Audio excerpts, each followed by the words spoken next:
Some massive stories today. I hope you are very well. Why Prince William is shaping up to be an extraordinary king when the time comes, as he gives an incredibly revealing and moving interview.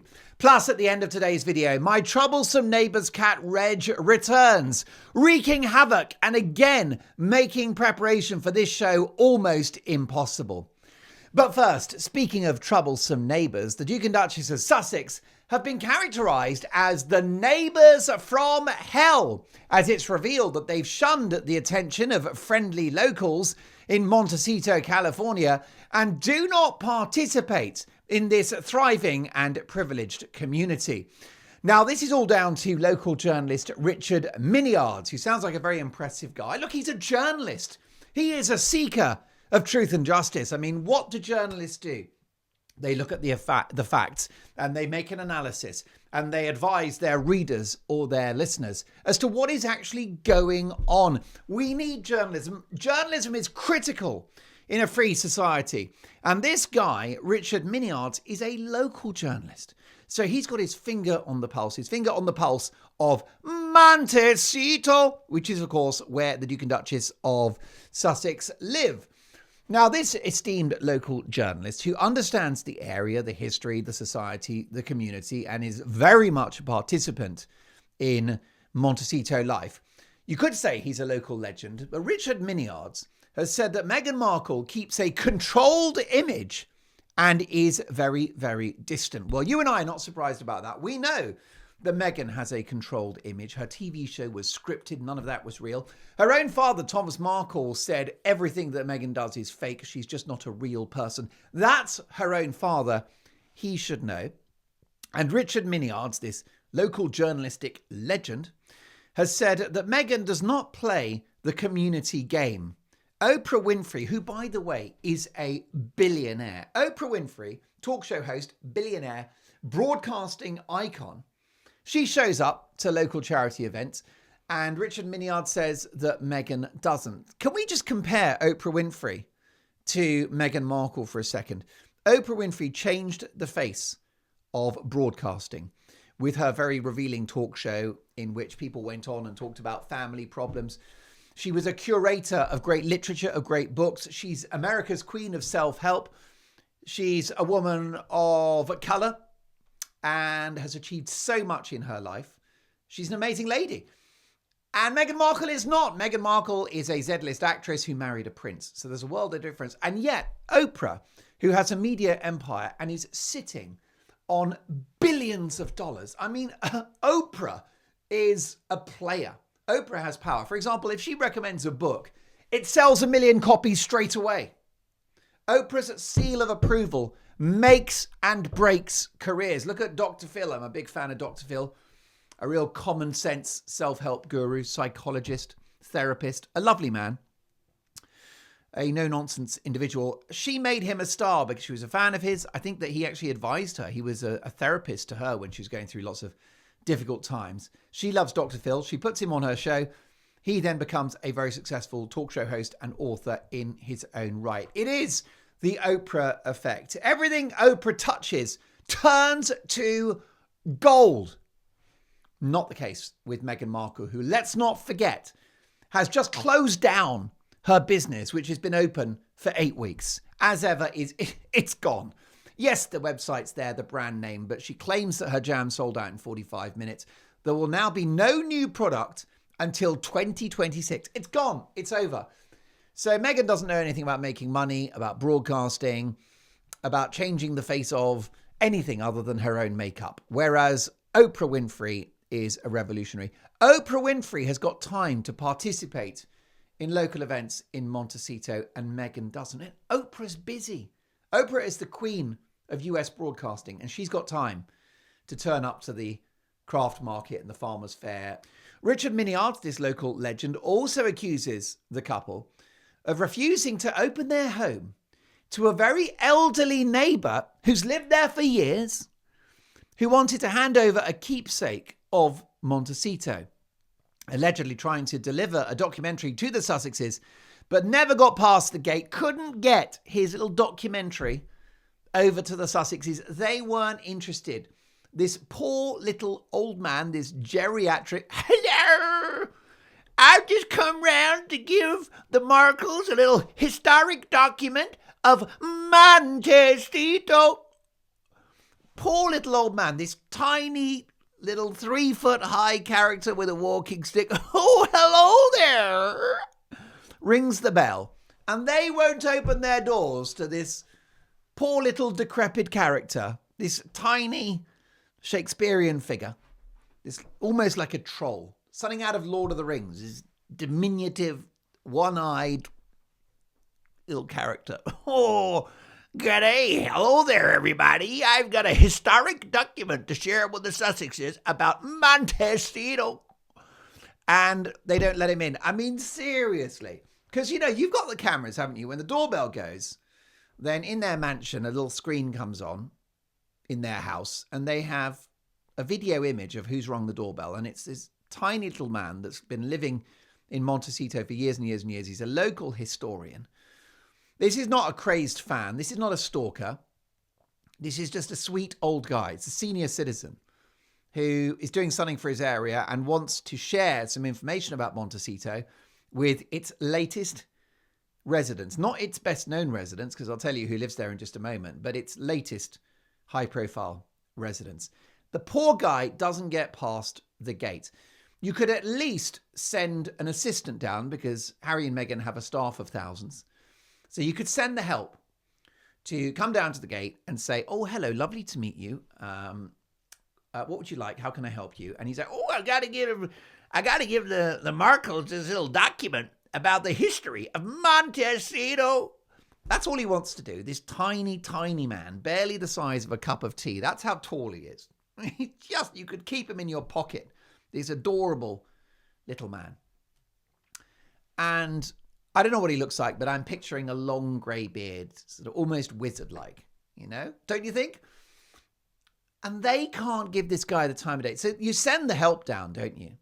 And you say, the help should say, thank you so much for sharing this.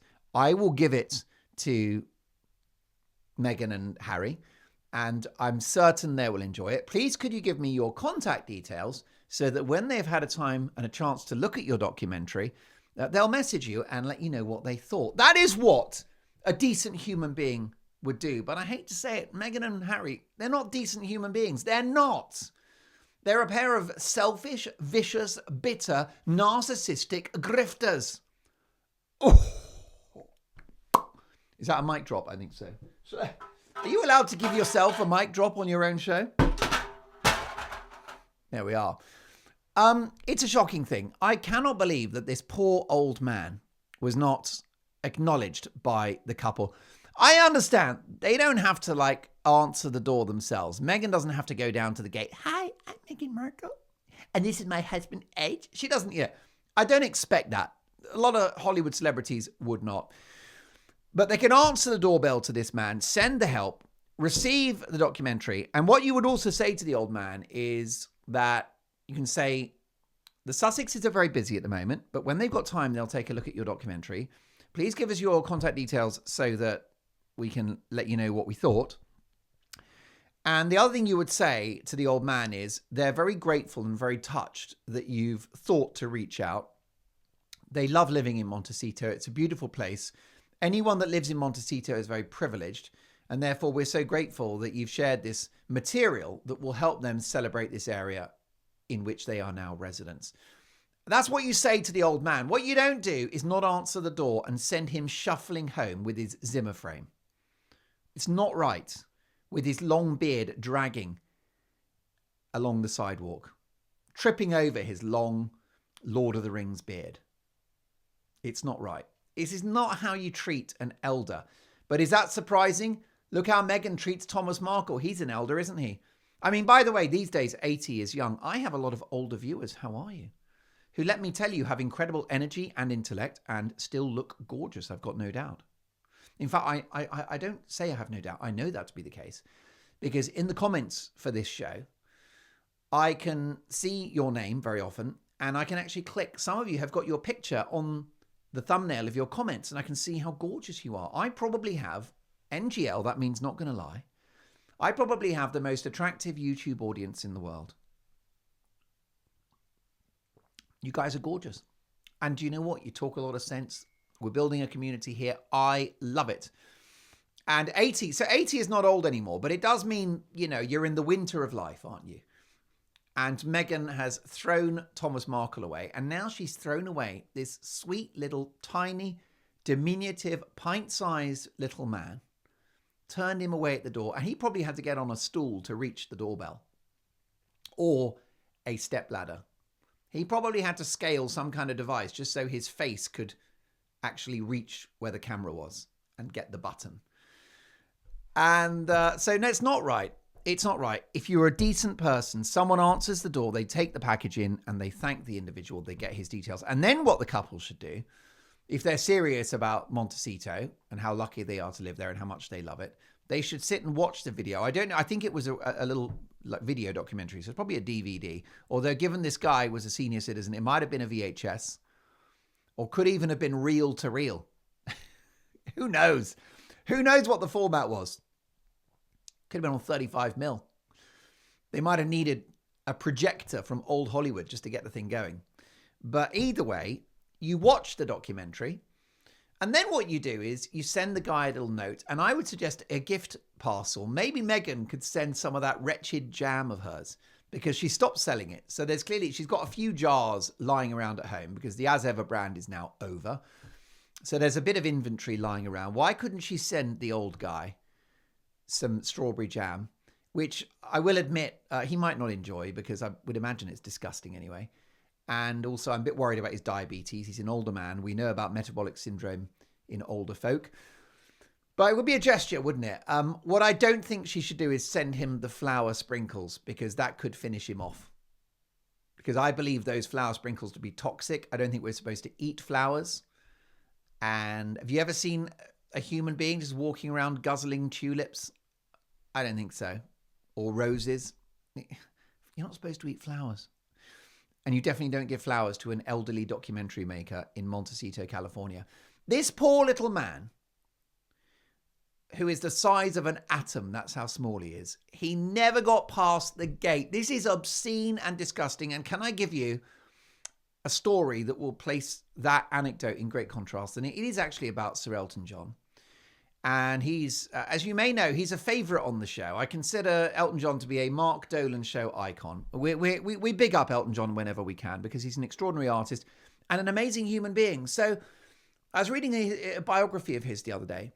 And in the late 70s, some students had booked a musician for their, I think it was either a university gig or in a high school. But anyway, some gig, some little music gig, and the band had pulled out. Now, this was in Berkshire, which is a lovely county near London. And it's Windsor, close to Windsor Castle. That's where Elton John lives. And one of the students at this high school or university, they just thought, well, it's funny, we've lost a music artist for our gig tonight. Elton John does live near here. Why don't we just ring the doorbell and see what happens? So he's got a massive estate himself. So they ring the doorbell of his Windsor estate, which is called Woodside. That's good knowledge, isn't it? And they ring the doorbell and it's a butler. It's not Elton. We're talking here about one of the biggest stars in the world. Elton John does not answer his own doorbell.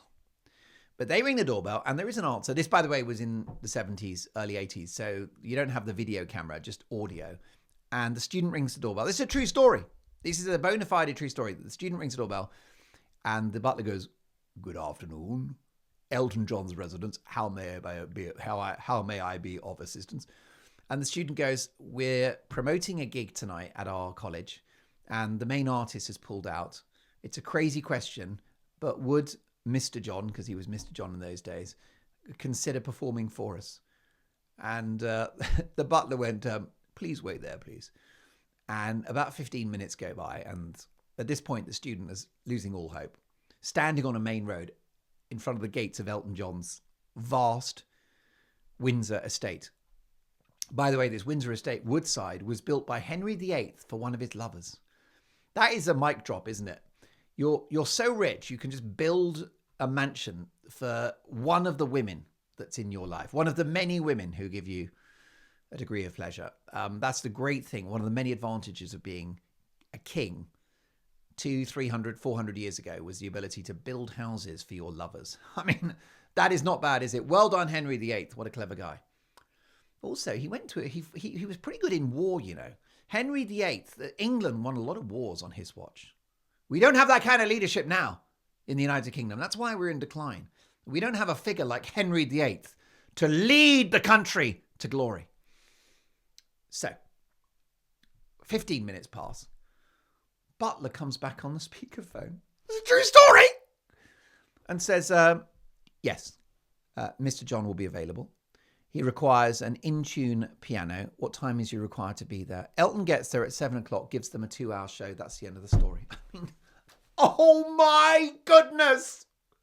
Oh my goodness. They asked Elton John, who's the biggest star in the world at the time, responsible for 4% of record sales, to do that. And he's like, yeah, I'll just make sure that the piano is in tune. He does a show off the charts. Meghan Markle is not even willing to receive a documentary DVD from a tiny, very elderly local in Montecito. Elton John, off the back of nothing, does a free gig for a bunch of students. What is going on? So Mr. Mineards, this local journalist, said he spoke to Ici Paris, by the way, which is an excellent French newspaper magazine. Ici Paris, bonjour, comment ça va? Je m'appelle Marc. Et je vais au cinéma avec mes amis. So, Ici Paris, I've got no doubt, is a great newspaper. And by the way, well done them for getting this scoop. Because Mineards spoke to Ici Paris, said that the local historian allegedly wanted to give Meghan a documentary about the area after she moved in with Harry in 2020, but was denied entry. Mineards claimed that the incident spoke volumes about how distant Meghan had become. Unlike, interestingly, her husband, the Mail. The Mail Online have picked up this story. They've got great coverage of this as well. The neighbour told the Mail Online she cultivates a very controlled image. She pays attention to every appearance, every word, every gesture. And here in Montecito, he said, we appreciate simple people, even famous ones. Well, I'll be finding that out because the Mark Dolan show is going on tour. And I'll be doing daily videos from the United States in late June. This is not a drill. And I'll be going to Montecito and I'm going to try to hook up with Mr. Mineards and get the inside track on what is going on in his hometown and what the Sussexes are really like. So here in Montecito, he said, we appreciate simple people, even famous ones. But you see, that's the point, right? There are rich, powerful people in Montecito, including Gwyneth Paltrow and Oprah Winfrey. And yet Harry and Meghan are too important to receive a DVD from a local. That's what, it's not a stranger. It's a guy that has walked the hard yards, lived in the area for years and made a documentary about it. Now, to be fair to the couple, Harry, according to this local historian, local journalist, is very approachable. He added that while Meghan never tried to fit in Montecito, Harry's case is a different story as he appears to be much warmer than his wife. The journalist claimed he's always charming, approachable, with that very recognisable Windsor accent. He goes on, he smiles, shakes hands, willingly exchanges a few words. We've seen him at the beach, in an organic coffee shop, or cycling in the hills. Well, by the way, can I just say, Mr. Mineards, I don't wish to pull rank here. The reason why Harry is shaking hands and going to the beach and drinking organic coffee and cycling up hills is because he has no job.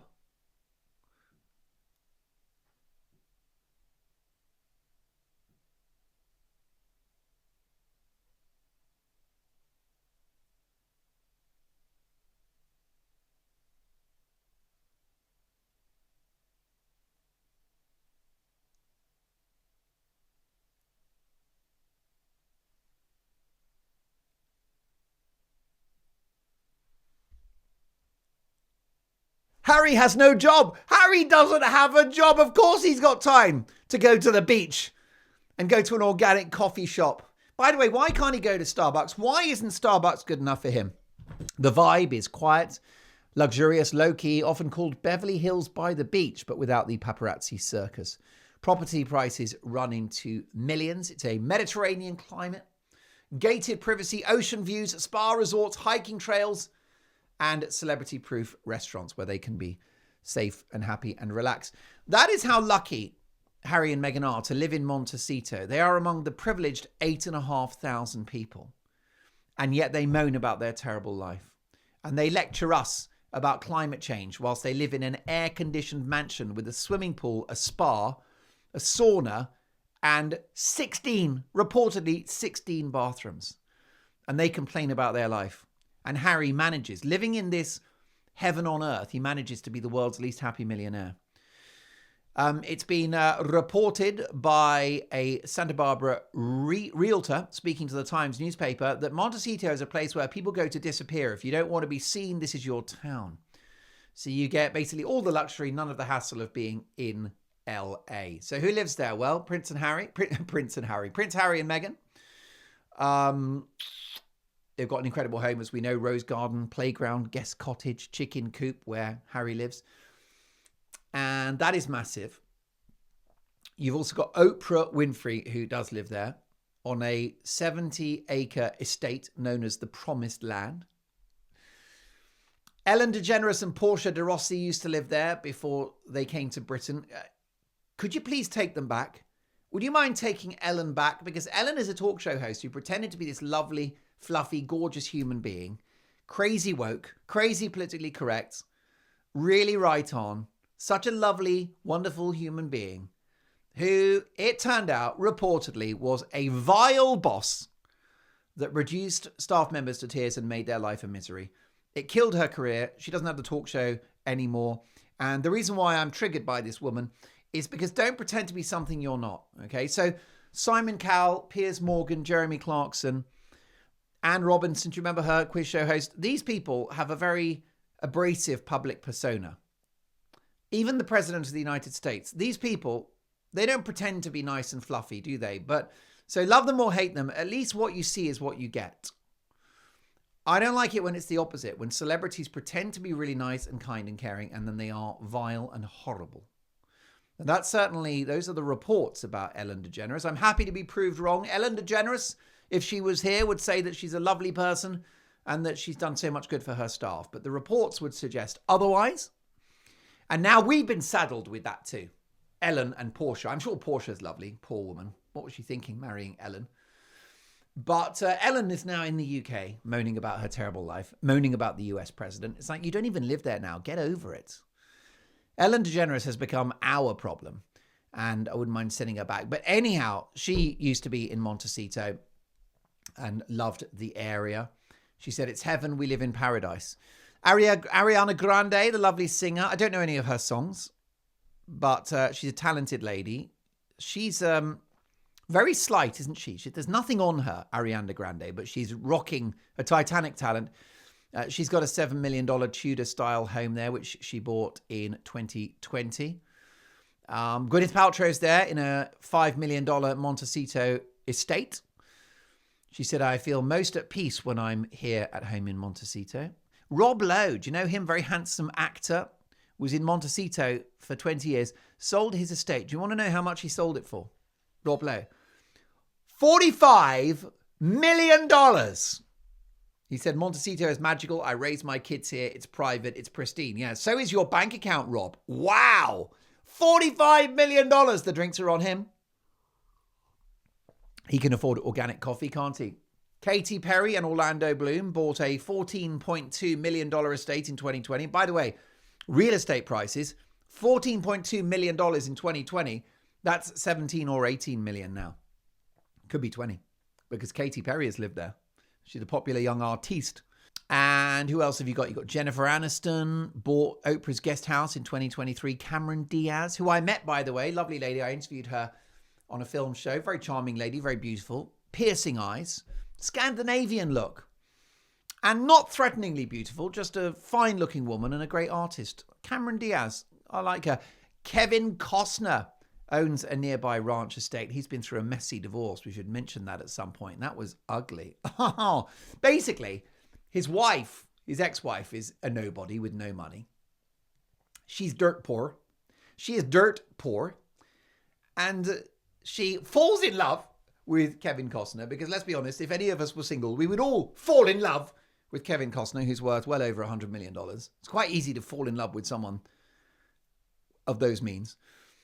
And seriously, but there was a prenup, a really strict prenup, which says if we divorce, you get very little. You get like $1 million or something, and you just go away. She signed the prenup, and then she didn't like the prenup. When they divorced, she didn't like it anymore, but she signed it at the time.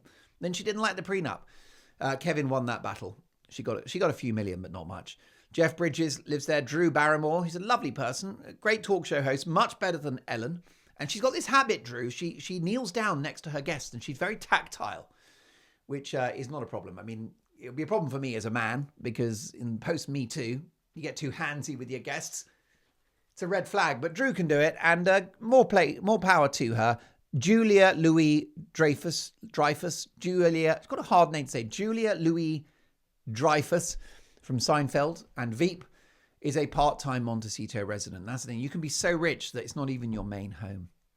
So it's a very special place, and they live there, and yet they think that they've got a terrible life. Do me a favour. Before we go, Reg, my neighbour's cat, is on the way, making it very difficult to prepare for this show. But first, the excellent Daily Telegraph newspaper has done an interview with the Prince of Wales, Prince William. And it's their excellent royal editor, Hannah Furness. I'd recommend that you read both articles on the Telegraph website, because it's a brilliant, brilliant read. And it's about Prince William and the Duchy of Cornwall, his big commitment now that he's the Duke of Cornwall. He's the Duke of a lot of things. He'll be king one day. So let me just tell you that William's vision for the UK is quite spectacular. And he is going to be potentially the best king we've had since Henry VIII, who won a lot of wars and built houses for his lovers. I think that old William will be nearly as good as that. Okay. And he'll nearly be as good as his dear father, Charles, who we want to remain king for decades to come. But at some point, he will be king, and he's going to be an incredible king. So this great story by the royal editor of the Telegraph, Hannah Furness, made for great reading, a very revealing and personal interview. So the Duchy of Cornwall, he's the Duke of Cornwall. The Duchy of Cornwall, what is it? It's a vast private estate in the United Kingdom that exists to provide income to the heir to the throne, currently Prince William, who became Duke of Cornwall when King Charles became king in 2022. So the Duchy of Cornwall, it was founded in 1337 by Edward III.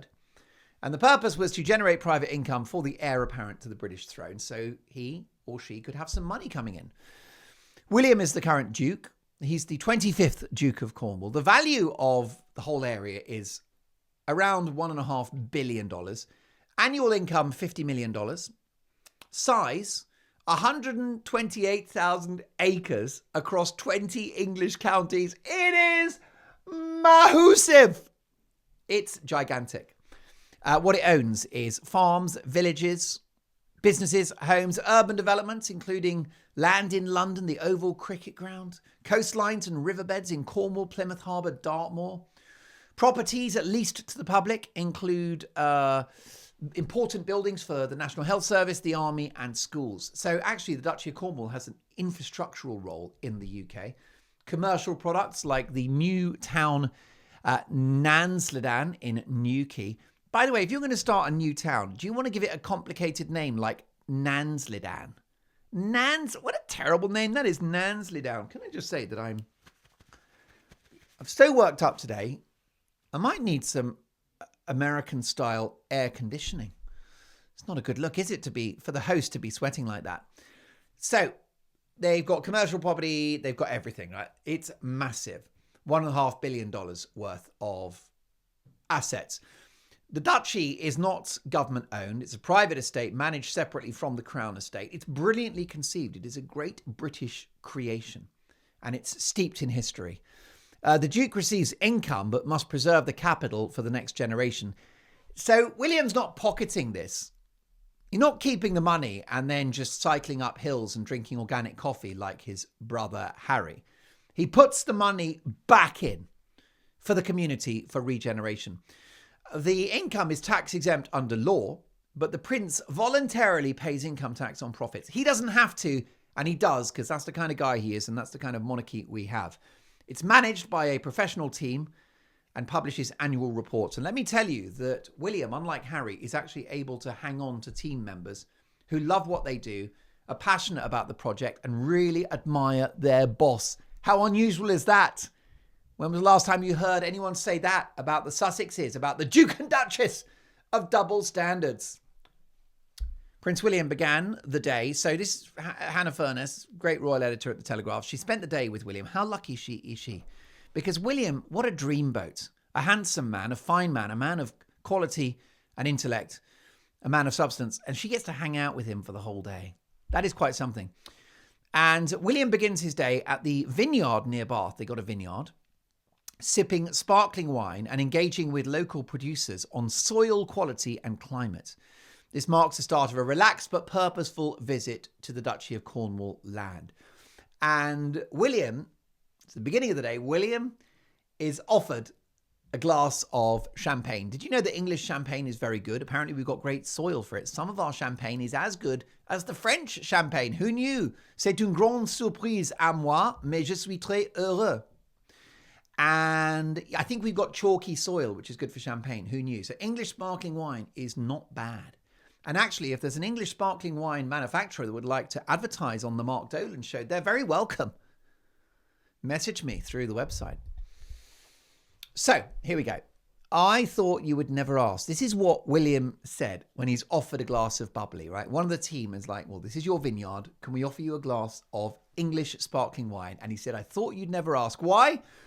Because William is a normal human being and he's offered a drink. He's British. The British, they love a drink. We love a drink. And it's never too early. It's always wine o'clock. So it's lunchtime and he enjoys a little glass of bubbly with that good-humoured response. I thought you'd never ask. By the way, can I ask you, if that tiny little old man in Montecito, the guy that is around an inch in height with a long flowing beard, if he'd approached William, do you think that William would have ghosted him and ignored him and shut him out? Absolutely not. William would have engaged and sat down and said, tell me all about your documentary. So that's the difference between the two boys. And he wants to make a big difference with the Duchy of Cornwall. He inherited it in 2022, as I say. He's got a very hands-on approach. So he goes there every 4 weeks. It's relentless. Do you remember Harry? Harry went to Lesotho for his Sentebale charity twice in about 6 years, right? Even though he'd been to other parts of Africa at the same time, twice in about 6 years to Sentebale, to Lesotho. This guy goes to the Duchy of Cornwall estates, or various locations on the estate, every 4 weeks. He said, we're not the traditional landowner. We want to be more than that. The guy is so driven. He wants to shift the duchy's purpose from pure revenue generation to social impact and long-term sustainability. He said, I see it as another arm to the work that I want to do, which is being a positive force for good. The duchy has been a positive force for good, but we can do so much more. They said that he's a tough boss, and they said they love that. The team around William said he's very determined, he's got high standards, and he has a healthy impatience just like his father. Well, these are royals that want to make a difference. You see, you can't have it both ways. You can't complain about the royals sitting around doing nothing, living in palaces, and then complain when they are busy and active. I'd rather have active royals, and he's certainly doing that. There were a couple of jokes where the farmers said, couldn't you make the land rent-free? And he sort of chuckled at that because the guy can laugh at himself. The truth is that the duchy gets criticised for its income by the press, the gutter press, every time the accounts come out. But it's got to wash its face, you see. It's got to break even. It can't be loss-making because this is a resource to preserve for the next 700, 800, 900 years. So, of course, they have to have an income. No one is profiteering. It all goes back in. So, it's a disgrace. Shame on those journalists that complain. Rural schools, youth engagement, getting kids involved. William prefers informality, carries his phone in his back pocket, has an open neck shirt, communicates with his staff on WhatsApp, and values honesty and direct feedback. He says, I like to give everyone proper authority to say what's really going on, not being polite because I'm in the room. How humble is this guy and how self-aware is he? He encourages gatherings like pie and pint evenings to combat rural loneliness and foster community bonds. It's not just how are you and how are your sheep. It's also how do we look after you as a community. This guy is spectacular. One of the team said he's personally invested in the project and personally investing as well He's driving the timetable, said the person involved in the whole project. He wants to plant 50 hectares of new woodland every year. He goes to Tresco, which is in the Isle of Scilly very often, which I've been to, absolutely beautiful, gathers feedback from locals. He's happy to talk to ordinary people, unlike Meghan and Harry. You see, he's not afraid of real people. Meghan has never seen a real person, not in the last 10 years. He goes up to people he doesn't know, the public, his subjects, and says, what can we do to improve your lives? Now, this is what he's all about. And he's big on mental health as well, and about nature, and about preserving our planet, rewarding people that achieve great things in the community, a long-term philosophy, playing the long game. The guy is truly special. But there you go. We can enjoy the Prince of Wales, and we can enjoy King William when it comes. But hopefully that'll be many years from now. Folks, before we go, there are a couple of you who are fans of my neighbour's cat, Reg. Not everyone loves Reg, which is why we do it at the end of the video from time to time. But a lot of you love Reg. I'll say I love Reg. But he's driving me mad because he crashed into the house this lunchtime when I was trying to prepare the show. I had my laptop out and I'm typing information, material on the laptop, my truth bombs. And then suddenly he comes crashing in through the cat flap and sits on the keyboard of my laptop. So this is what happened when he stormed at the kitchen, interrupted my preparations for the Mark Dolan show. Reg, over to you. Now we've got a problem because it is lunchtime in the UK and I'm busy preparing another edition of the Mark Dolan show in which I'm going to be dropping some major royal truth bombs. I'm hard at work. The coffee has barely kicked in yet, as you can see. The hair hasn't been done. Where's the makeup? Where's the suit? But my progress is being impeded by my neighbour's cat, Reg. Can I just clarify that this isn't even my cat? This is a cat that belongs to someone else. This is a feline that is someone else's responsibility. And this is a feline that has invaded the home through a cat flap and considers himself to be a resident here and considers himself in a position to disturb the work of the host and star of the Mark Dolan show. So the problem is that I'm suffering, I'm paying a price because I can't prepare it whilst this is happening, when these invasions, these daily invasions occur, not even my cat. And then you're suffering too, because you are not going to get those truth bombs. You're not going to get that extra 10% of deep research that I do on my computer, because our furry friend here thinks that he's far more important than a media revolution and a major TV show in the Mark Dolan show, which is changing the world. He couldn't care less about the community that you and I are building, about the common sense, no nonsense opinions that you share every day in the comments, which are growing by the day, because it's all about Reg. This guy, forget about Harry and Meghan, this guy is the trigger point. This is the guy that winds me up. This is the guy that threatens the whole future of the project. We're in trouble, folks.